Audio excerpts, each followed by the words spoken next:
Hello, hello, hello. You are tuning into the episode of The Wunderkind Show. Today's second topic, Mina says she knows who the Ravens need to pick in the upcoming draft. Look, guys, I know a lot of these talking heads usually go against the Ravens. I know they're usually very negative towards the Ravens. I know that they use the Raven as punchlines. I know they use them for views. But Mina is one of the few people that I actually like to watch because she's very intelligent and she speaks from an unbiased point of view. That's it. I can flex with that. I don't got to be your favorite. I don't got to be anything. But just come from a more unbiased standpoint and be fair in your judgment and critique. And I'm good with it. And she does that in spades. So what she did was on her show, she said who she believes the Ravens would get in the draft, who would actually fall to them in the draft, and who would actually upgrade this team from the draft. So what I'm doing, I'm going to play the audio, and then we're going to break it down. All right, so without further ado, let's go see who we have in store for us as Raven fans per Mina Kimes. Ooh. I feel like the league is going to be infuriated that, well, let me get my two choices here, that this man has fallen to the damn Baltimore Ravens, Tyler Booker. It always happens, right? And then Ezraku is my other choice. Ezraku is my other choice. I would take Booker. This is a team that wants to run the football. What a fit. Yeah, it's a really good fit. And I want to show something real quick right there. I feel like the league is going to be infuriated that, well, to the damn Baltimore Ravens, Tyler Booker. This is a team that wants to run the football. What a fit. Yeah, it's a really good fit. I want to look at this real quick. I'm going to pause that real quick. I want you to look at who they have for their projections, right? Cam Ward goes first. Travis Hunter goes second. They got JT going to the Panthers, right? I don't see. They got Shedeur Sanders falling all the way to the Steelers. I would be pissed. I'd be so pissed. So pissed.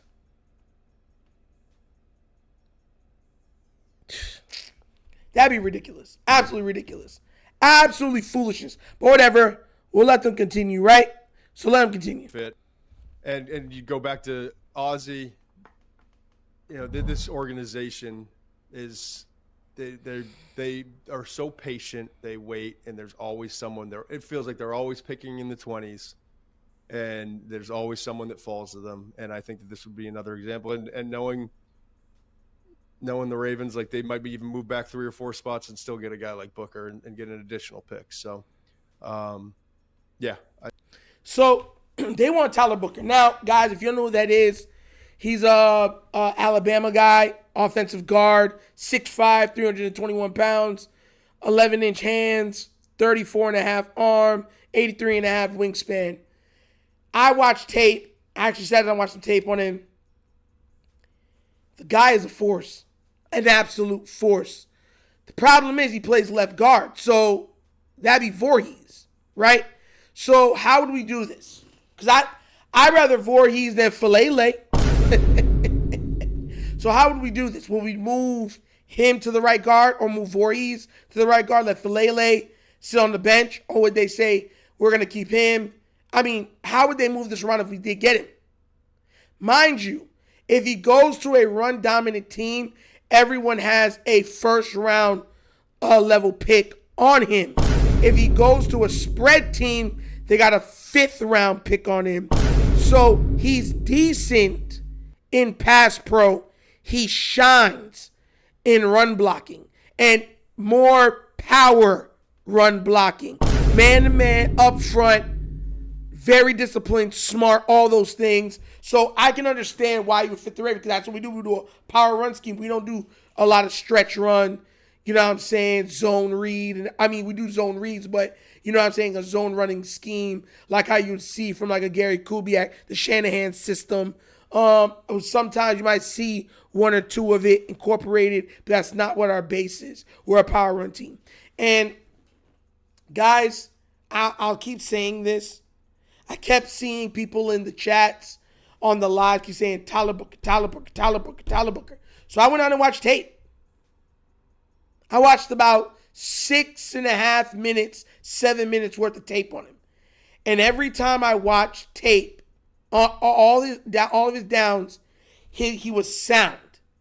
Like the way he comes and uses his hands, everything else. He punches the heck out of dudes. He's physical. He comes at the point of attack. He bullies dudes. That's what you want. He's gruff, tough, and buff. You know what I'm saying? You want your interior guys to be dirty. That's what he is. But he has high character, everything else. He high character traits. I believe he was a leader or one of the captains on the team. The guy has everything that screams Ravens. And he's playing in a position that is a necessity or a need for us. The question is if he falls that far. Mina thinks he will. A lot of Raven fans hope that he does. I'm praying to the Lord Jesus. If he is what I see, he is what everybody is saying, bring him on, please. I don't care if he takes him for Voorhees. Bring him on, please. Bye-bye to Filet, please. Because I don't know, once again, I haven't watched years on this guy. Is he capable of playing right guard? Because if he's capable of playing right guard, and him and Rosengarten got that right side locked down, then you got Tyler Linderbaum, Voorhees, and Stanley taking care of the left. We might got something really nice. I'm hearing people say if we get Tyler Booker, you could book Derrick Henry for 2,000 yards this year. Then bring him our way. We do a lot of play action. We started leaning more and more into play action, right? As the season progressed. Yeah, then bring him on. With the ability of a Lamar Jackson too, he might be the best we can take. And they said if we're going to a power run team, he's a first round flyer on him. Makes sense. I don't want them overthinking. We might be able to get him in the second round. No, then the Houston Texans might get him.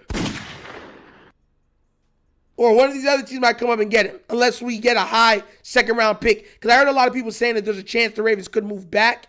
If they don't see a team willing to take Booker left in the first round, I could see the Ravens moving back to get more draft picks. I can see it. It makes too much sense. And I know how the Ravens, that's why even now when I told you I make too much sense to start lightly, move on from Mark Andrews, because business-wise, it makes too much sense. That would make the most sense. Because the last couple teams were like Philly or the Bills, Kansas City. Forgot the other one that's before us too. I don't think none of them need him. Maybe the Lions. Maybe, because they got rid of Kevin Zeitler. So maybe, I don't know. But if he drops to us, and there's all of them teams like we don't want to guard, we'll take a guard in the second round, I can see the Ravens moving out of the first, going after him in the second, and getting 2 second-round picks. I can definitely see it. Definitely see it. If you think I'm lying, you can go ahead and tell me I'm lying, but it seems so Ravens that I don't even know why you would even argue it. Real talk. But what do you guys think? Is Tyler Booker, who you see being the missing piece for this offensive line as a guard for us at the right or left guard? Or do you see somebody else? Or do you rather go with the edge? Let me know what you think down in the comment section, please. All right? So I want to know. This is draft analysis. But as always, that's the episode of The Wunderkind Show. Thank you for watching. Y'all know we get down. We have fun and we laugh. But everything we talk about rooted in what? Facts and truth. Please do remember, like, subscribe, hit that notification bell, leave a comment. You know I love the comments. And guys, please remember to like and subscribe to the Wunderkind Morning Show. Yes, live Monday through Thursdays, 9:30 to 10:30 a.m. where we cover sports, hot topics, and at the end of every show, we have nostalgia, where we have a good time and we laugh. You know what I'm saying? So be there or be squared. Also, if you'd like to donate to the channel, help out with equipment and stuff like that, bottom of the screen, QR code to a Cash App. Cash App located in the description of every video that we do. Name of it is money sign, The Wunderkind Show. Super easy. But that's the episode of The Wunderkind Show. This show is Netflix signing off. And as always, you know my slogan. Peace. And I am out of here. Huh? Yerp. Finish him, Daddy.